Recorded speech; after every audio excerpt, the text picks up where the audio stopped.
Hey, it's Joe. On today's show, Dr. Merijn van der Laar, a recovering insomniac, sleep therapist, and the author of How to Sleep Like a Caveman, will tell us how learning about our prehistoric ancestors' sleep can help us to relax about our own imperfect sleep. He explains that the behaviors we think of as sleep problems are actually normal, natural, and adaptive. Merijn destroys the myth that you have to get 7 to 9 hours of sleep a night and how being awake during the night is normal, and how efforts to change normal, healthy sleep into perfect sleep scores is detrimental to our health. Yeah, today's episode is not for those few lucky souls who fall asleep at the moment their head hits the pillow, cruise through the night, and bounce out of bed in the morning, ready to take on the world. Hey, good for you, but seriously, get out of here. This one is for the rest of us wise athletes who work hard to be fit and healthy, only to be undone by poor sleep. The poor sleep that slows recovery, ramps up the risk of illness, and leaves us all reaching for caffeine just to survive the day, and then something else entirely just to shut down at night and attempt to squeeze in the 7 to 9 hours into the 6-hour window available. Yeah, this talk is different. It's not a list of sleep hygiene factors and discount codes for fancy tools that work well to lighten your wallet without addressing the real reasons for poor sleep. Dr. van der Laar says sleep is cheap and that we've all been sold a bunch of BS about sleep. This isn't about chasing perfection. It's about letting go of the pressure and easing into realistically healthy sleep, the kind of sleep our ancestors would have recognized, without the need to track every blink and breath. All right, let's talk to Dr. Merijn van der Laar about how to sleep like a caveman. Merijn van der Laar, welcome to the Wise Athletes Podcast. Yeah, thanks. Well, hey, I hope I got your name right. That was a tough one for me. You passed the Dutch exam. Oh, thank you. All right. I'll search to the ends of the earth to find somebody to help with sleep issues. So I'm glad I found you. You are a sleep expert. Yes. Before we dive into the details of that, tell us, how did you get to be a sleep expert? What does being a sleep expert mean? Yeah. Well, first I started off studying psychology. So I studied psychology at the University of Maastricht in Holland. And from that, I became a health psychologist. So I started treating people with anxiety and depression. After that, I specialized in sleep. I started working at a Center for Sleep Medicine, Kempenhagen, which is also in the southern part of the Netherlands. And there I treated a lot of people with insomnia and also with other sleep problems like biological clock problems, but also nightmares, sleepwalking. And I did that for 9 years approximately. And I also finished my PhD on the treatment of insomnia during that time. So now I mainly work at the University of Maastricht. I teach general physicians about sleep problems, also companies, and I write books. So the last book I wrote was How to Sleep Like a Caveman. Yes, I want to learn more about that, including how do we know how caveman slept. Mm-hmm. But obviously, you know what you're talking about. I think most of the audience here are not going to be people with really serious sleep issues, and insomnia, like chronic insomnia or those kinds of things. But probably everybody, me and everybody I know has some issues with sleeping. They just don't sleep as well as they used to. And everybody's got their reasons, and I'm sure you've heard them all. So today we're going to be just trying to understand kind of the scope of the problem and the things that people can do, what we can learn from cavemen that would maybe not go to the extremes of somebody who's had insomnia for 20 years, something very extreme like that. But heck, who knows? Anybody could be listening, and let's hope that everybody can get some benefit out of it. I thought we would walk through this a step at a time, and one being, let's just understand what sleep is and why it's important, and maybe even like how come we die if we don't get sleep, and not to put too much pressure on people because maybe they've already got too much pressure on them. My Oura ring bothers me every day when I look at the results, and I'm going to get a hammer and smash that thing. Yeah. Then I thought we could talk about why do kids sleep so well compared to adults, because I'll bet that there's some learning in there. And then we can get into the caveman thing. And then we can kind of conclude with just talking about, well, what should we do? And I think that there'll be some simple things, at least simple to understand. I think a behavior change is always hard, so I don't want to say it's easy, but simple to understand. And then maybe there'll be some harder things, like solving rumination and things like that. I mean, because in the end, I think that when we have trouble falling asleep or staying asleep, there's a reason for that. And it's a good reason. The brain thinks that there's a good reason for it. It doesn't feel safe. Whatever is happening. And if we have just been hiding those feelings from our consciousness during the day while we're awake and alert. Yeah, then it pops up. And then they come to visit us at night. Yeah. Well, then you can't just medicate that away. You've got to solve that problem. And so be interested in understanding your thoughts on that. Sure. All right, well, let's just dive in then. So tell us about sleep. Yeah. Well, sleep is mainly a recovery process, and it consists of different phases. So you have what we all know is the REM sleep, rapid eye movement sleep, deep sleep, and also the light sleep phases. And they all have a different function. So what you see is that the deep sleep, which mainly occurs in the first 4.5 to 5 hours of the night, it is especially important for physical recovery, while the REM sleep is especially important for mental recovery, also for creativity. And you see that light sleep can also help to if you do a power nap, for example, during the day, then it can recharge you a little bit. You get more alert, and you can solve simple problems better sometimes if you have had a short nap. So the different types of sleep all have different functions, but the main function overall is recovery. And so why have I heard that if you don't sleep, I know that they've done studies on rats where they force them to stay awake, they die in a week or two. Yeah. What you see is that we don't have any experiments on people, luckily. Yeah, I'm not volunteering. Fully deprive them from sleep. But what we do have is we have a disorder that is called fatal insomnia. And fatal insomnia is like degenerative process, like dementia. And what we see is that these people tend to sleep less and less and less until they don't sleep anymore, and eventually they die. Sometimes it takes a couple of months, sometimes it takes a couple of years before they die. And it's an extreme example of how sleep is important for our functioning. Luckily, in 99.99999% of the cases, this is not the case, and eventually everybody will sleep. Although some people, they do believe that they don't sleep. They don't have fatal insomnia, but they do believe that they don't sleep. And this often has to do with perception of sleep. So that's very interesting, actually. Yeah. Yeah, I recently heard somebody talk about a study that they had done, and they said that they lied to people.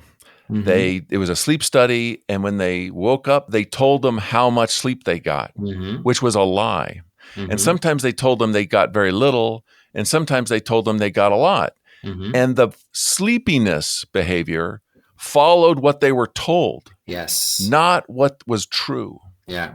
And that's the whole thing with those trackers. You were talking about the Oura Ring. Well, first of all, it is not reliable. So it gives an estimation of different sleep phases, and it gives a sleep score. And what we know is that actually there are no scientists who really know what the sleep score means, because it's yeah. And the sleep phases, they're very inaccurate in sensing what sleep phase you have. So what we usually say is, if you're a bad sleeper, or if you focus too much on an Oura Ring or another sleep tracker, then it's best to really not use it anymore, because it can really hamper your daytime functioning. Yeah. Okay. I'm taking that advice right now. My ring is already off and it's not going back on. Good. Yeah. All right. So just to wrap up a few things, I think that the physical recovery you talked about, maybe that's related to the growth hormone. Yeah. That is, I think, largely produced during deep sleep. Yeah, definitely. Yeah. Okay. And then I'd heard that, and I don't know what phase of sleep, but you talked about the REM being important for the mental recovery. I'd heard that part of sleep is the stripping away of emotional content from memories. Yeah, that's true. Yeah. And the REM sleep especially has a very important role in that. So what you see is that during REM sleep, you really process emotions. I mean, there are a lot of things happening during the day, and you don't always have the time to process everything, every emotion that a situation gives. So the REM sleep is like natural therapy. Actually, it actually is a therapy to process your emotions that are really left the remains of the day, and that's a wonderful function, I think. And what you see in people with insomnia, for example, is a lot of people think that insomnia itself is a problem of deep sleep, but what we now know, especially in the last couple of years, is that insomnia is especially a problem of REM sleep. And what you also see with these people who have difficulty sleeping is that they have problems during the day in like concentration, memory, but also mood swings, which is very natural if you look at it like this. If you see that REM sleep is actually very important for the processing of emotions. Wow. And is there any truth to the what I've heard that related to the REM sleep you've said occurs at the end of the sleep? So if you are waking up early, let's say Mm-hmm. you fall asleep on time or well, but you can't stay asleep, and your Mm-hmm. reaction to that is to go to sleep earlier Mm-hmm. to try to give yourself more time to fall back asleep. But Mm-hmm. if all you have done is you've just shifted your sleep cycle so that you're only asleep, maybe you're asleep from like 8 or 9 until 2, but then you're awake the rest of the time. Have you Yeah. lost your REM sleep because you've chopped off the back half of it? Or does your body sort of balance it out eventually, and you'll have a night of nothing but REM sleep because you haven't been Mm-hmm. getting it? Yeah, I think. Well, you're right, and if you really shorten your bedtimes for a short period, then this will have a negative effect on your REM sleep because, well, first of all, what will happen is your body will try to get enough deep sleep because deep sleep is very important for direct survival Uh, because it is mainly physical recovery. So if something bad happens, you have to have a body that quickly can react and is not ill and muscles that are working. But after a while, if you've slept for a short time, then you get this REM rebound, especially if the first time you're in the bed for a longer time, then you get a lot of REM sleep to actually compensate for the fact that you haven't had a lot of REM sleep in the days before. So the body is always looking for a balance. okay, so the body will make up for it, Yeah. but if you're just chronically short of sleep, then you're not getting enough deep or REM sleep, Yeah, probably. definitely. And especially if you go below the 4.5 or 5 hours for a lot of people. Yeah. Right, right, right. Yeah, okay. And you had mentioned that the light sleep is also valuable, and so that's not like wasted sleep. It's not like you want to get 50% deep and 50% Mhm. REM, which my Aura Ring has told me I can't. I've never been able to do. Not that I'm ever going to look at that again. Yeah. But apparently the light sleep is important too. Yeah, it is definitely. Yeah. Okay, let's move into the why do kids tend to sleep better, Mm. or at least why do adults sleep worse than kids? Yeah. Well, first of all, the sleep of children is very different from the sleep of adults, especially young children. If you look at young children, they have a very long deep sleep and a very long REM sleep. And when we age, the mean percentage of REM sleep is about 20 to 25%, and of deep sleep is 20 to 25%. The rest is light sleep or being awake. But in children, there might be like 50% of deep sleep, depending on the age. So the thing about deep sleep is that if you're in a deep sleep, then you are not prone to wake easily. So if you have more deep sleep, then you are not prone to wake up a lot. Mm-hmm. So that might be one of the reasons. And there are also a lot of children who actually sleep badly. So that's a thing we also see in the Netherlands a lot, because in the Netherlands we have this habit of putting children to bed very early, which really lowers their tendency to sleep, lowers sleep pressure, the pressure to sleep. And that can give a lot of problems in falling asleep and maintaining sleep. So there are a lot of children actually with a lot of sleep problems, especially from the older children and the adolescents. We see an increase of sleep problems during that age. Oh, interesting. Yeah. Okay. So this does not include my children who sleep very Very good long and sleepers. Yeah, well and yeah, lots of deep sleep. Nothing wakes them up. yeah, yeah, yeah. And I'm very envious because I can remember when I was a kid, that's the way I was too. I Right. slept great. Yeah. Now, I often stayed up late because, I had lights in my eyes all night long and liked reading. I was reading science fiction all the time. And so I was interested in what I was doing and didn't want to fall. So I would, essentially pass out. That's how I fell asleep, which I think has led to some unnatural desires, which is whenever I go to sleep now, my instinct is that I want to fall asleep in a second. As Oh, soon yeah. as I turn off the light, I want to fall asleep. And it's not really a desire for efficiency, although it is true I want 9 hours of sleep in the 5-hour window I give myself. But I hate laying there not asleep, trying to fall asleep. So so that's a very interesting one. So what happens when you're in the dark and you cannot sleep? What do you think? Yeah, well, so this is part of the problem is that I don't do that. Ah, yeah.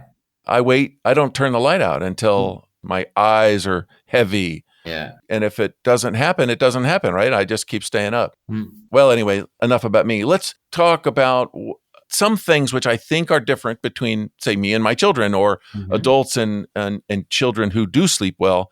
And that is that a kid is on a more regulated schedule, I think. My kids are, I was as a kid, where my parents were sick of me and they would send me to bed, right? They wanted some adult time, I guess. Yeah. And so the kids had to go. And so I had to go to bed at the same time every single day. And then I had school or, whatever. And so I had to get up around the same time every morning. I didn't have stress in my life. I didn't. What would that mean? My life was so easy as a kid. Everything. I didn't really think it was, but thinking back, those were the good old days. Yeah. Plus, I think is when people are younger, they make more melatonin. Plus, I was busy as heck. I mean, I was exhausted at the end of the day, really, because I was doing so much all the time. Yeah. But versus an adult who is sedentary, even somebody like me, I exercise a lot. Okay, well, what does that mean? Well, it means that I'm sedentary almost the entire day until I go to the gym. And then I work out really hard for an hour. Well, that's not the same thing as like being busy outside in the sun all day long. Yeah. So sitting, not much sunshine, I'm in sort of darkness all day and inside. A couple of important things, I think. I think the first one has to do with the schedule. When we look at sleep in general, there are two main processes that regulate sleep. And the first one is the biological clock. And the biological clock is very much influenced by light, by temperature, but also by behavior. So if you go to bed at the same time, wake up at the same time, then our biological clock tends to react very positively. So that really can support your sleep. And the second one is sleep pressure. And sleep pressure, that's the biological urge to sleep. It's like sleep hunger. And it has to do with adenosine. So you were talking about melatonin. Melatonin is very important for the biological clock, but adenosine is very important for the sleep pressure. And those two processes work together. So the clock and the sleep pressure. And what you see in young children a lot is that they are more active. So they are more active, and being active actually builds up more sleep pressure. So that's a very important one. So you were talking about sedentary behavior that can have a negative effect on your sleep pressure. Because if you move more, if you use your muscles more, then your body will start to try to recover more.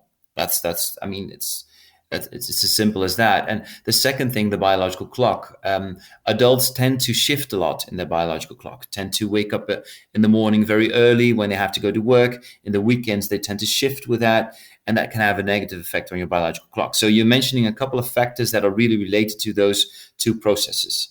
That's interesting. Yes. And I think another one, which I remember very well because I'm always I'm working on getting my children to calm down in the evening because, of course, I know that if they're all revved up, then it's going to be hell having them go to sleep.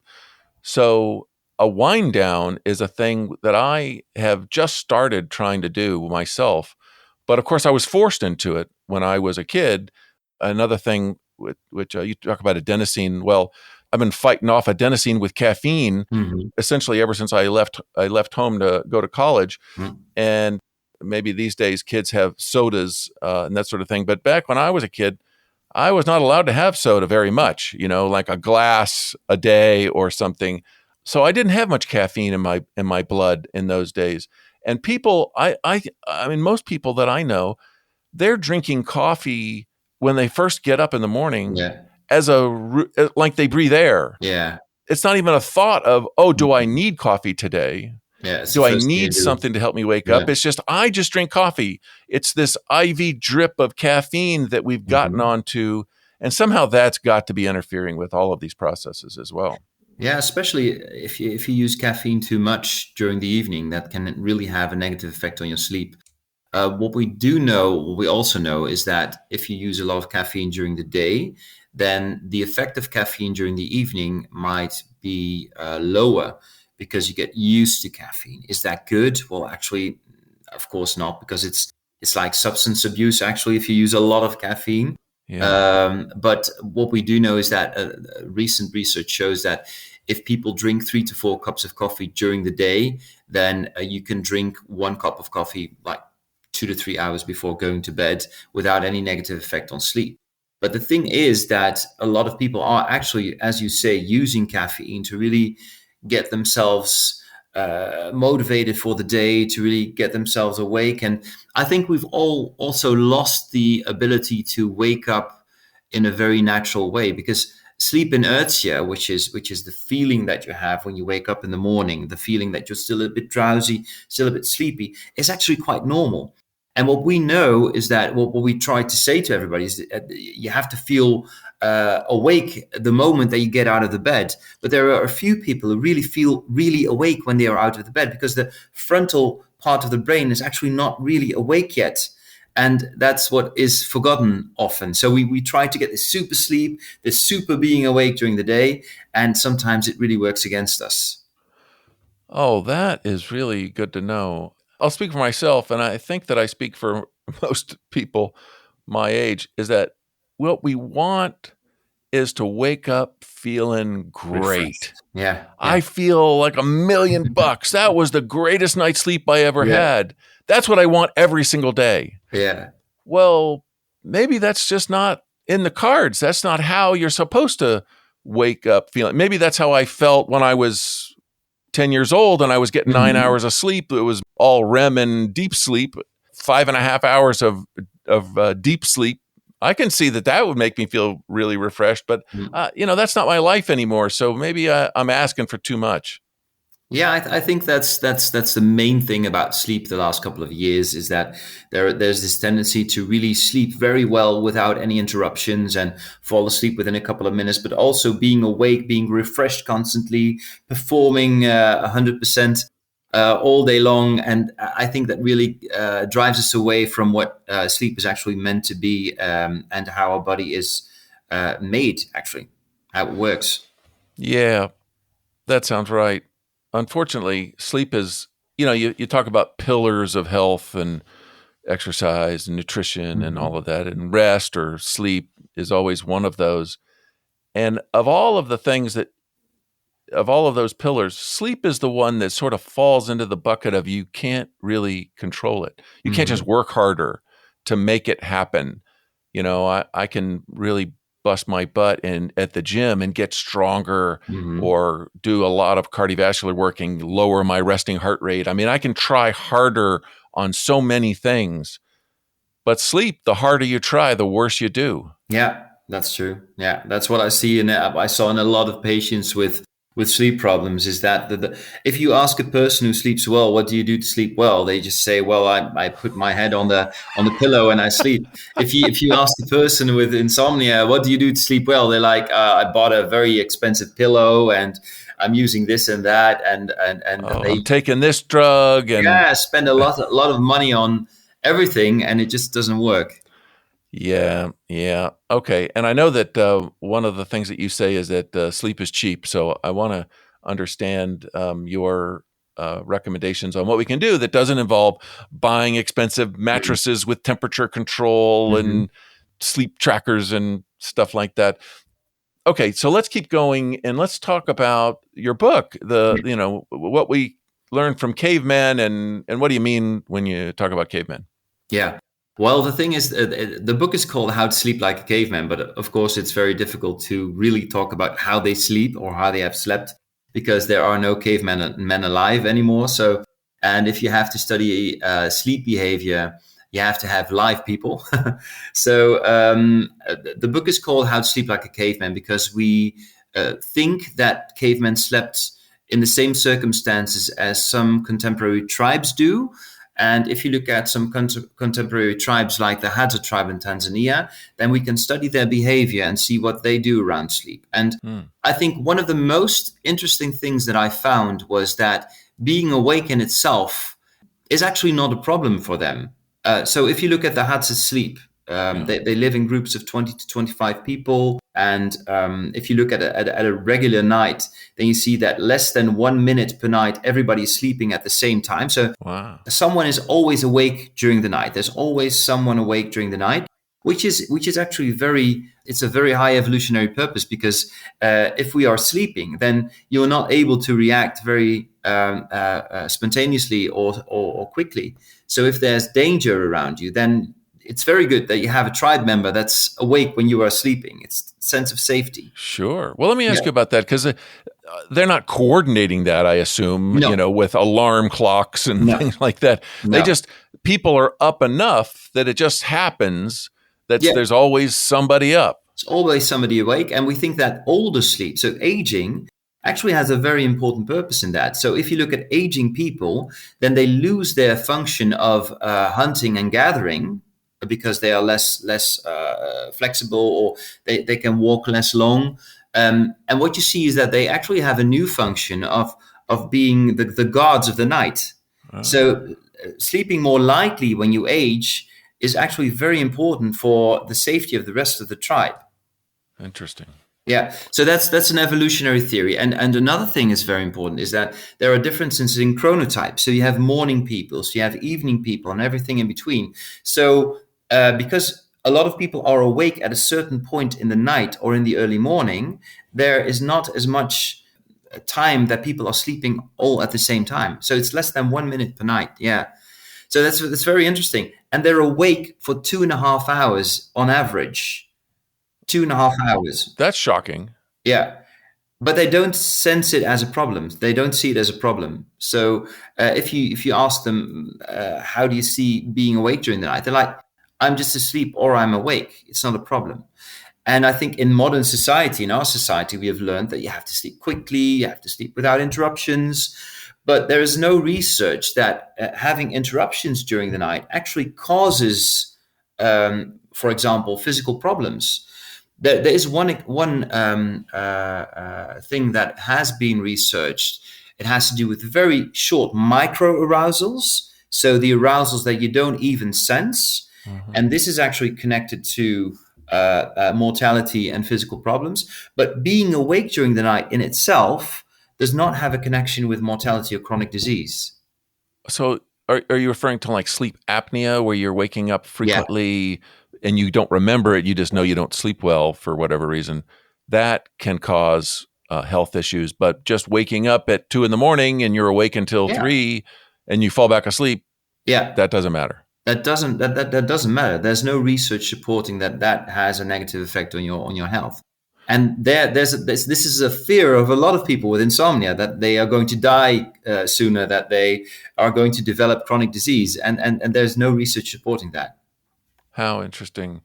Yeah, we put ourselves under a lot of pressure for getting really good sleep, and that is the one thing we cannot tolerate, is this pressure to sleep perfectly. Mm-hmm. You know, we talk about sleep efficiency. That's like the number one metric. And my interpretation of what you're saying is that you should never look at that.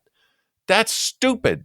Well, you could look at that if you have. I mean, if you're just awake and you're just feeling calm and you don't have any stress or you're not anxious, then it's no problem to be awake during the night. That's what I'm saying. But if you're awake, like in the case of insomnia, and you feel stressed out, then this takes up a lot of energy, because your night's rest is not night's rest anymore, because you're terrified during the night and your heart rate goes up. And then it might be important to lower the time that you are awake during the night. And this is where sleep restriction comes in, and shortening the time in bed. Yeah. Okay, so we'll get into what we can do here in just a bit, because I think that ultimately is what we're after, is what can we do. But as I go back to thinking about the difference between the kid's sleep and the adult sleep, and the kid is a busy outside doing stuff all the time. Anyway, that was me as a kid. And the adult is inside. And so we're not building up the same sleep pressures. And so we have, it seems to me that one of the problems that adults have is that we're in a position where our rhythms are dysregulated, mismatched. We're eating late and having lights in our eyes late, and didn't get bright lights in our eyes early in the morning. So our circadian rhythms are not set very well. Plus we're changing our schedule all the time. You mentioned all these things. What that makes us is more vulnerable to little things mattering. Yeah. And so when we, talk about, cover your eyes, or have a blacked out room, or temperature, get that cooler, or, all the things that we do, those things don't matter to a kid, because the kid has so much sleep pressure that they don't care. They fall asleep wherever. Yeah. But the adult who is doing everything wrong, these little things do actually matter. But ultimately, I think that the answer is to get the big things right. Yeah. So anyway, before we move into what you can do, what else can you tell us about the Hadza? So how much sleep are they getting? Are they getting 8 hours a night? No. They're sleeping around 6.2 to 6.5 hours per night. Well, why do people tell me to get 8 hours? Yeah, that's the thing. That's a big myth that also puts a lot of pressure on people. There are people who need 8 hours, but if you look at the general population, then you see that 25% of it, actually 10 to 25% of people get 8 hours or more. So it's not an average that we see in the general population. And also, we see that getting less than 8 hours is not related to also mortality or chronic disease. A person who sleeps for 5.5 hours actually dies just as soon as a person who sleeps for 8 hours. Wow. Yeah. So this is also an eye opener. And I think that the 8 hour myth stems from Robert Owen, who was a social reformer in Wales. And he said that there were a lot of people at that time working like 16 hours a day. And he said it's better if you sleep for 8 hours, rest for 8 hours, and work for 8 hours instead of working for 16 hours. And that 8 message has been repeated often and is still in our minds, while it puts a lot of pressure on the bad sleepers. Okay. All right. So that was just made up because it was a convenient fraction and repeated for 150 years, and that's why we all believe it. But the thought, the information that you just shared of a person sleeping 5.5 is got the same all-cause mortality as a person sleeping 7 or 8, you said. That really, if that doesn't take the pressure off, then nothing can. So that's really great to know. So what else? So the Hadza are sleeping, say, 6 to 6.5. Yeah. They don't sleep straight through the night. They are up for a couple hours. I guess they don't have TVs or lights to read their science fiction novels. So if they wake up in the middle of the night, which they do, then they just lay there and relax, or chat with their buddy or whatever. Yeah, they're lying on a mattress with a whole family, like 5 or 6 people, and then one person wakes up, and then they're just lying awake and quiet, or they're talking with somebody around them, So it's just being awake is actually part of the night. Yeah. And then do they do some? I assume that there's some kind of a what we'd call in the modern world a wind down, but for them it's just, I'm not walking the savannah hunting for honey or whatever, just sitting there, maybe in front of a fire, and I'm getting my body to transition from being alert and awake and active to being ready to fall asleep. They're telling stories. They're just sitting around a campfire and they're telling stories to each other that are usually not very emotional, but more like storytelling, like maybe the fantasy kind that the stories you read as a kid. And that helps them to relax and to make a transition towards sleep. And then there's also, because some people say, well, chronotypes are something that we invented as a modern person. But I mean, you see chronotypes there. You see that some people go to bed very early and are awake very early, and some people go to bed very late. So they're the last ones to sit around the campfire. Okay. I'm going to stop saying that chronotypes are made up, because I have been saying that. But it turns out that even the Hadza have chronotypes. Yeah, they do. Yeah. That's really great. Okay. All right. Well, that is really interesting. So let's get into with the time that we have left. What can we take away from all of this? What can we learn about what psychiatrists like yourself who have focused on issues related to sleep and studying the Hadza. What can we learn about what should a modern human who is tempted to buy expensive tools because they're not sleeping well, what should they do to help themselves? And I suppose at the extreme end, they need to get professional help. Yeah. Well, I think the first thing it's very important is to lower your expectations and to really see what a natural sleep is. I think we've lost touch with what natural sleep is, that being awake in itself does not have to be a problem, but it depends on how you are awake. If you're awake and stressed out, then that's not a good sign, because your night's rest will not be a night's rest. So you have to do something about that. Now, the first thing, if you're feeling restless during the night, if you're not able to be awake quietly during the night, then the first thing that's very important is not look at the alarm clock. What we know from research is that it takes more than 20 minutes more to fall back asleep if you just watch the time. Jeez. So it's very important to not watch the time during the night. Yeah.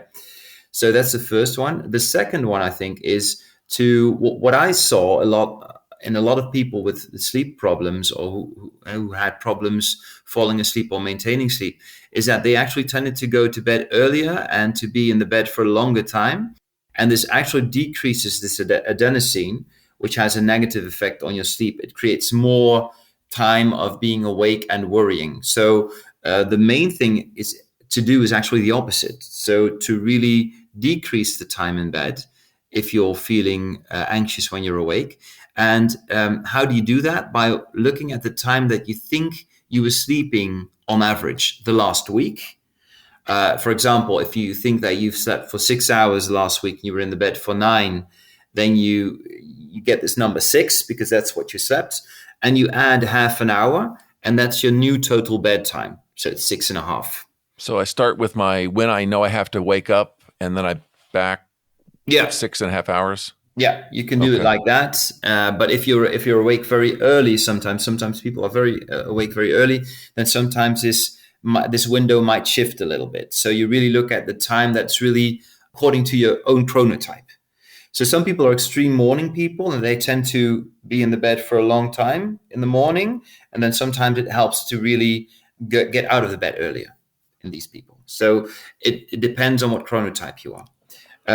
Now, it's very important, if you shorten your bedtimes, to not go below 5 hours, because if you go below 5 hours, then this might affect your deep sleep.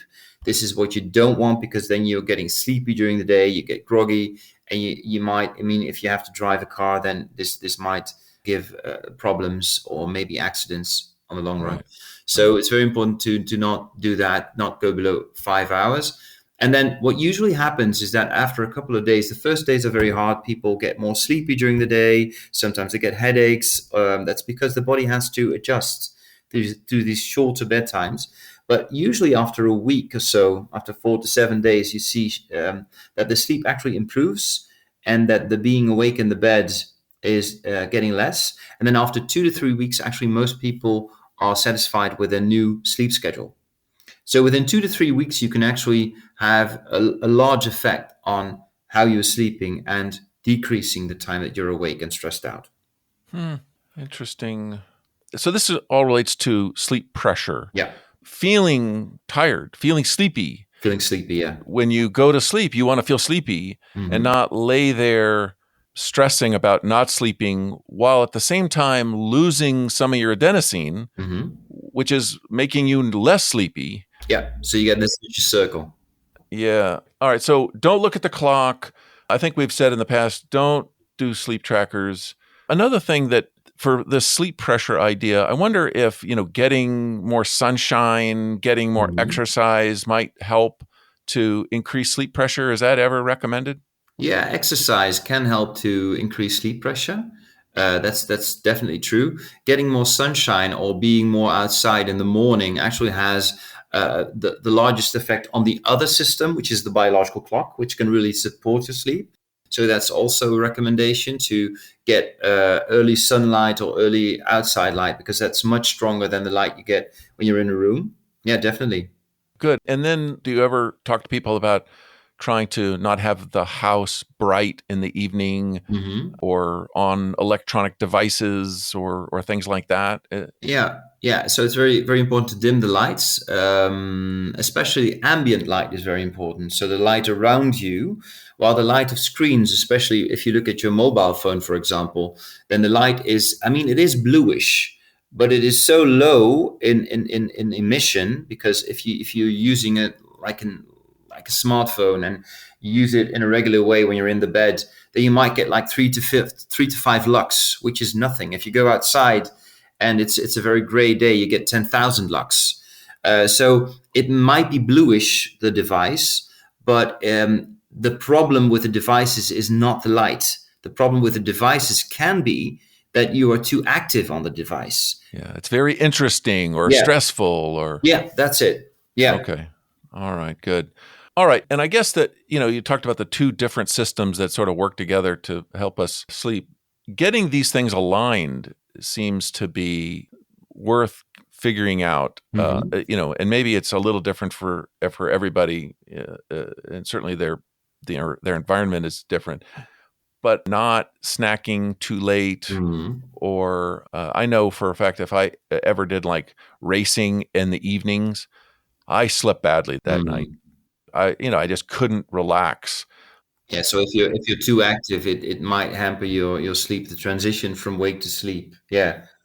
So I think that the last thing about the things that we could do, that as I've listened to you and read about this problem in the past, it occurred to me that, and it's happened to me too, where I'll have thoughts that intrude in my ability to sleep, where I'm trying to sleep and maybe I'm almost asleep, and then I'll think of something that, I forgot to take care of that thing. Yeah. Or just I'm thinking of a scenario at work over and over again, wondering, could I have said that a little better? Or, some stupid thing like that.